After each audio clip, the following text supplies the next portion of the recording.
Beware of spoilers, you have been warned. Approximately 1 year ago, Britain lost one of their most royal actors of all time, Michael Gambon. It's only right that today I honor his memory by talking about Harry Potter and the Goblet of Fire, in which Gambon recited his most iconic line of all time. You put your name in the Goblet of Fire. When it comes to these movies, I don't usually compare them to the books that much, or at least I try not to. Most of the Harry Potter films are decent adaptations while also being good standalone films, but when it comes to Goblet of Fire, I prefer the book way too much to fully enjoy it seriously. We're at the part of the series where books tend to be much thicker to allow the movies to be perfectly adapted.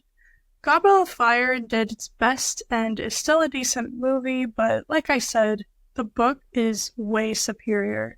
We've entered the era of post-Columbus and Williams, but that doesn't mean cast and crew faltered.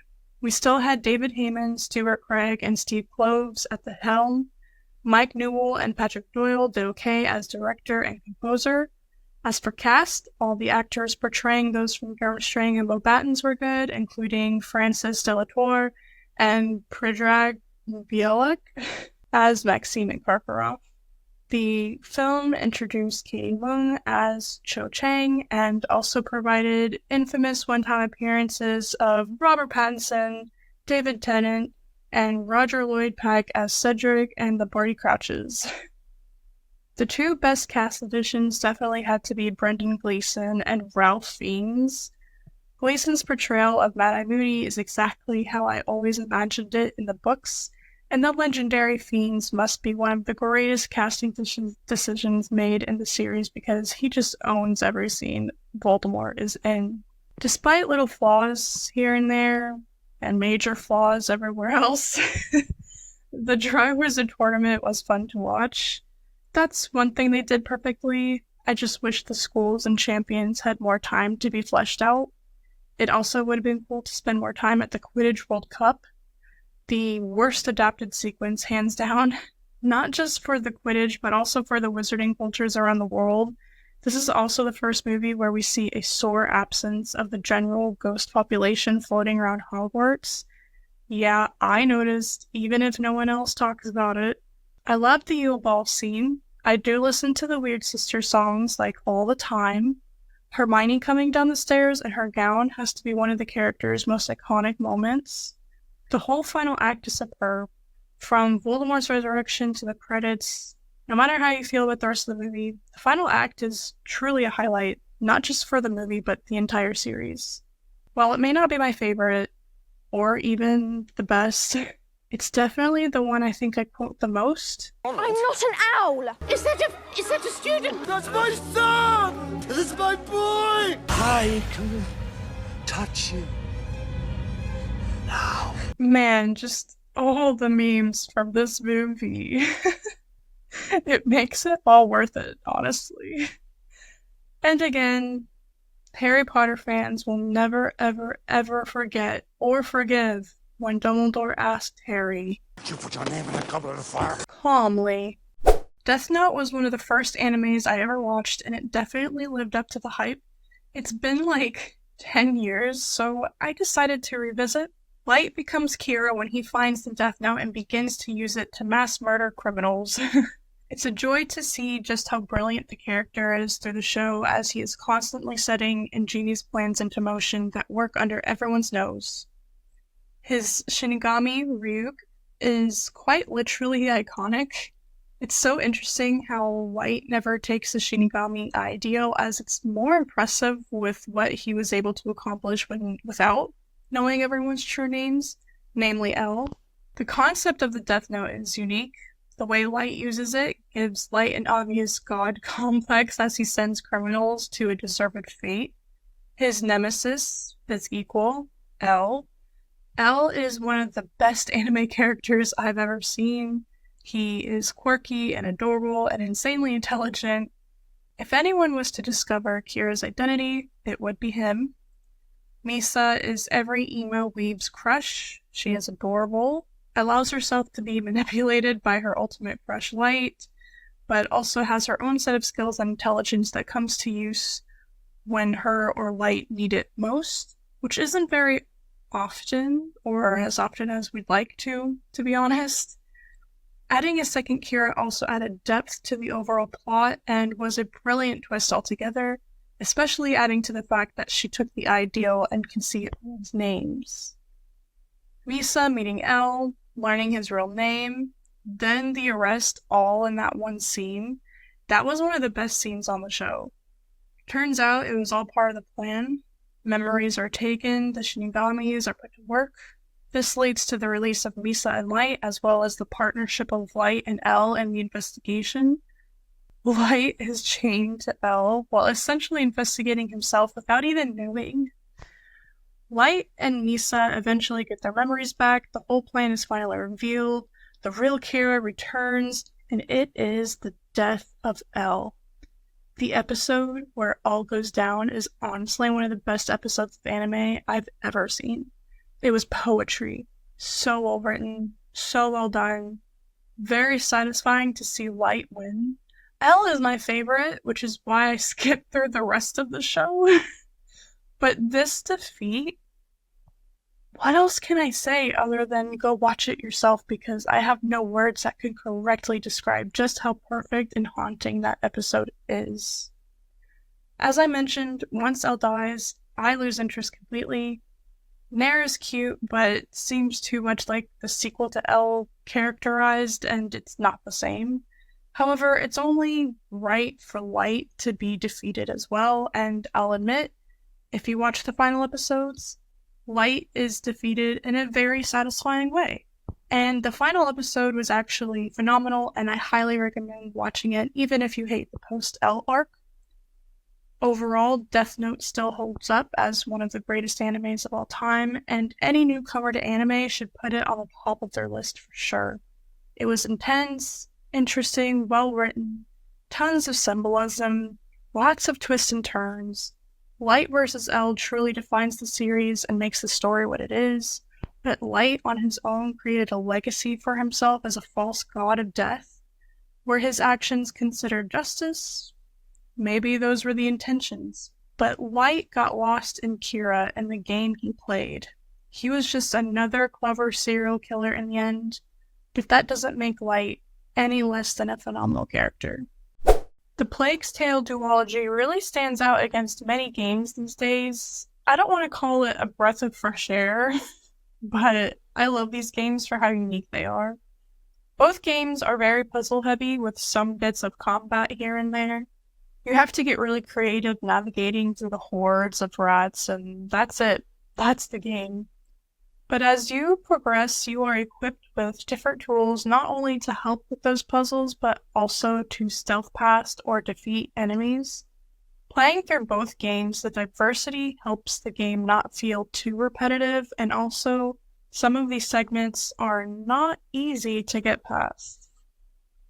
In Plague's Tale Innocence, we are introduced to Amicia and Hugo.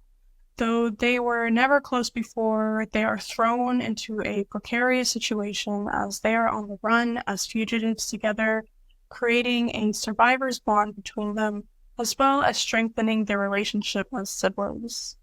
It's heartwarming to an extent, but also very heavy and emotional, as all the Black Plague rat issues just continuously get in the way of them finding refuge literally anywhere. This is definitely a harder struggle getting into the sequel later. I absolutely love the aesthetic established in the game. It's not quite Bloodborne-esque, but it's in the same genre as Bloodborne's aesthetic, with that medieval vibe, plague, crap, bodies, just bodies everywhere. Sometimes it shocks me. The bodies, the gore in this game, it's just, I never expect it. Like, I'm never prepared for some reason. They do not hold back. I'll tell you that much. This game is not for the faint-hearted. It's low-key disgusting, and it's kind of great. Plague's Tale Requiem. This game has more of everything. The graphics have improved, highlighting some of the great settings within the game, and just rats, and rats and more rats. Also, a lot more depression. There may have been a glimmer of hope at the end of Innocence and the beginning of Requiem, but it's all short-lived. The first game was all about the plague, but in the second game, Hugo sees more of the world and is forced to confront other horrors, such as murder, greed, slavery, and just the general disappointment of life in a way that he was unable to before. Oddly enough, the plague sheltered him from the other truths of the world. That was the only thing he had to deal with before. But now that he's traveled far from home, he's realized it's more than the plague, and this angers him and results in some interesting development in scenes. Cut! Interrupting to say Lucas is the legit MVP. I trust him with my life.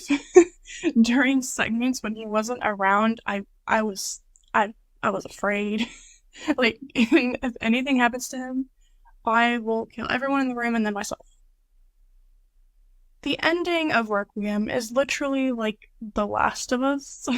Like, the whole game, Joel and Ellie are just trying to endure and survive, and you end the first game thinking they're a family who has found peace, despite the obvious. But then, Joel dies in the sequel, and you find out the first game was literally all for nothing. In both Plague games, Amicia and Hugo are trying to escape the death and darkness to find a home, to find a cure, to find peace, just for Hugo to die at the end of it all. In both games, in the cases of Joel's and Hugo's death, you feel kind of empty, unfulfilled, hours and hours for nothing. Overall, these are solid games. Though linear for the most part, the second game seems more expansive with more diverse settings and larger areas that give an open world feel. I would actually love some sort of multiplayer version. The supporting characters are utilized a lot in puzzles, and I feel like this could work in A Way Out or It Takes Two. I guess this sort of thing has been done before, but multiplayer Plague's Tale could actually work. I'm very curious to see what would become of a possible trilogy, given the teaser at the end of Requiem. If there is a next game, will we actually see a break in the cycle? Can Amicia's and Hugo's failures not be in vain? We'll see. Last time I talked about Zendaya, so now I have to mention her Dune co-star, yet another icon of this generation, Timothée Chalamet. Timothée is a Manhattan boy through and through. He grew up in the heart of New York City to a French father and his mother, once Broadway dancer, now French teacher. Timothée was inspired to act after seeing Heath Ledger's Joker in The Dark Knight and being accepted into the prestigious LaGuardia High School of Music and Art and Performing Arts was a huge stepping stone, pushing him further to pursue a career in acting. Through school, he had a few television roles here and there, including shows like Law & Order, Royal Pains, and Homeland. After graduating high school, he started making his debut within film. One of his first major films included Christopher Nolan's Interstellar as a young Tom Cooper. Some other films during this time included Worst Friends 1 and 2, The Adderall Diaries, Love the Coopers, and Love Miss Stevens. Timothée Chalamet's career properly began when he broke through the role of Elio in Call Me By Your Name. Within the year, he also appeared in Lady Bird as Kyle and as Nick in Beautiful Boy. I would say all three films really put Timothée in everyone's radar. He was nominated for an Academy Award for Call Me By Your Name. He was nominated for BAFTAs and Golden Globes for Call Me By Your Name and Beautiful Boy. He was nominated for a SAG for those films, as well as a nomination with the rest of the Lady Bird cast for Best Ensemble Cast Screen Actors Guild Award. At this point, he was undoubtedly a rising star and promising talent. We can expect great things from you. Other films he has starred in since becoming such an acclaimed actor include The King, Don't Look Up, and Bones and All. He portrayed Laurie in Greta Gerwig's adaptation for Little Woman, which, as I've said in a previous podcast, Timothée was meant for this role. He was a part of Wes Anderson's grand ensemble cast in The French Dispatch, and he portrayed Wonka, which, was that movie actually good? Like, he was nominated for a Golden Globe, and it's currently rated 7 out of 10 on IMDb, which means it didn't suck. I have to watch it soon. Of course, we have to talk about the great Paul Atreides. Timothée is very much an established actor now, as well as a significant pop culture icon. His role in Dune has really solidified his placement among the greatest talents of the entertainment industry. He's still so young, he's accomplished a lot, but still has a lot ahead of him. Timothée really stepped up his game in Dune Part 2, so I look forward to seeing him in the next installment, and honestly, any of Timothée's future movies to come. That's it for this week. Be sure to follow this podcast and please follow my Twitter and blog at Hollis Films to follow my journey experiencing the entertainment industry's greatest stories. And let me know what you've been fangirling over this week. Thank you for joining me, and I'll talk to you again next week.